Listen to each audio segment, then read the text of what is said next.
Dan's 1969 Dodge Dart GT Convertible. 318 powered. Goal here today. Took out the old battery. It looks like it's a little bit bloated it up. Definitely gonna need a battery tray at some point here. Goal today though is to just get her fired up and running, which shouldn't take too long, hopefully. This car obviously was not originally red, and it's been painted over with the trim on the car, which is a little scary. I'd love to see this thing go back to the gold, because that gold is awesome. White interior. Looking good. So, going to be a long-term project on our list, obviously. Definitely need tires. But we need to get this baby going first thing. Get her fired up. And then we'll go from there. Fresh battery going in. There's our old one. I think it sat on the charger too long and decided to boil. So, yeah, there's a lot of acid and crap in the bottom of the battery tray. We're just gonna line it with a little bit of, just put a rag down for now. We've got to get you a battery tray. At some point, I'd also like to obviously replace these cables with the correct ones, because our ground is red and our hot is blue, and they're definitely not the original cables, but we can get those. Washer tank, obviously seen better days. I may know somebody that has one of those, actually. But yeah, we're gonna dig in here, try to get her fired up. I also want to pressure test the cooling system, make sure that radiator's good. If not, we can send that out and get that all redone nice and perfect. Seeing this is an AC car, our radiator guy, he recores the originals and makes them high efficiency, so it looks completely stock, but it's got about 50% more capacity. Real nice stuff. Positive news, our carburetor looks in really pretty clean and decent shape. It's obviously been rebuilt recently. Well, by recent, I mean probably right before it was parked. I'm gonna put some fuel in the carb first, and then we need to address this down here. Oof. See if I can get in there.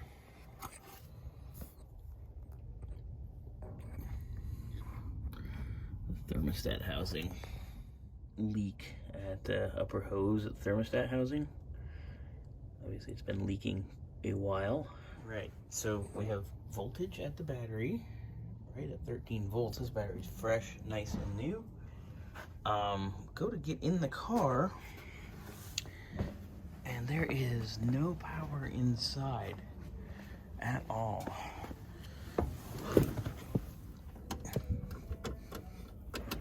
Nothing. So what we'll do to get her running real quick is we'll just jumper our ignition coil and our starter. Just get her going, kind of hot wire it, make sure she runs good, get clean fuel in it and up to it, and then we will go from there. We can begin chasing electrical as soon as we get her going. Jumper in the solenoid. Turns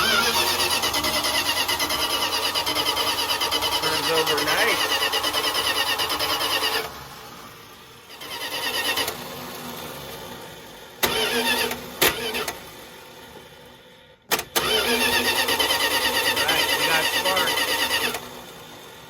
Spark.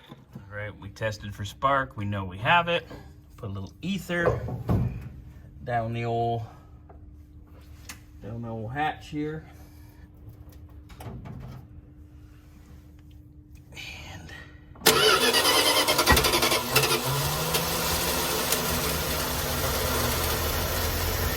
running.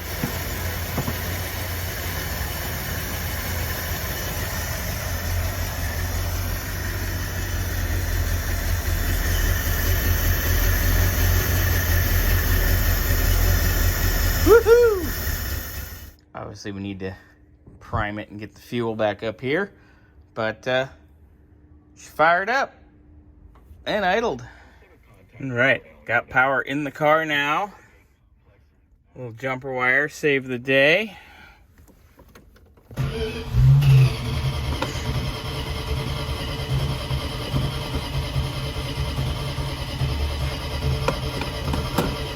Builds oil pressure, which is good. Just trying to get fuel up to the carb. I have put a few gallons in it after draining her out.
Completely running on its own. I mean, obviously minus the jumper wire.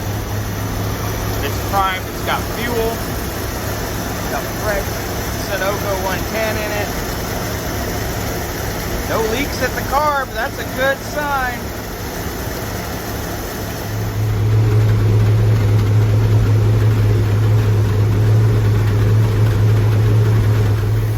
It actually idles quite well. She's smoky. So I'm definitely going to want to do a compression test here down the road, amongst other things. So we're going to pressure test the cooling system right now after this. And I think we are in good shape. It's been a productive morning already. It just runs so good.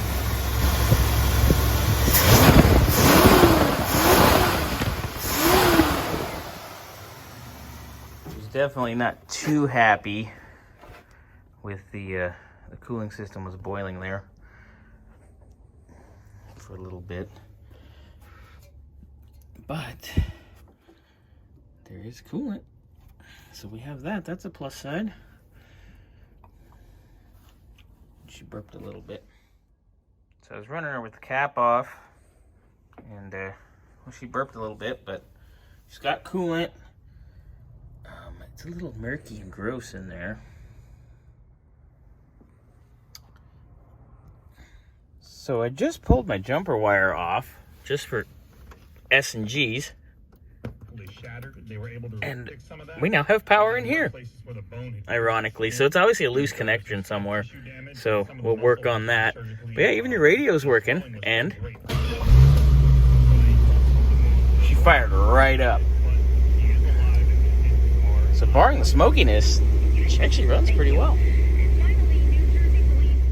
Right, so looking down here in the radiator, she's definitely got some yucky in there. Let me zoom in. We're probably gonna want to at least get this radiator cleaned at some point, if not record. But we're gonna add a little bit of water here and pressure test. Make sure everything's good, see if we got any more leaks. All right, getting ready to pressure test. Got everything set up. We're gonna pump her up here. Car had a 13-pound cap on it. We're just gonna pump her up to about 16 pounds and see what we got going. Right, we're dropping pressure fast, so we have a big leak.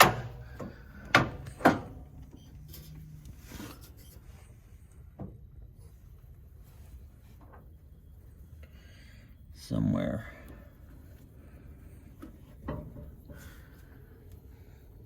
Definitely that thermostat housing is a bit of a concern. And I can hear pressure here around the top. And we're very wet along the seam here at the top of the radiator. So I probably have to take this baby over and get her handled. But I would recommend that we reseal the whole cooling system, do the water pump, do the whole shebang, because Lord knows how long she's been sitting.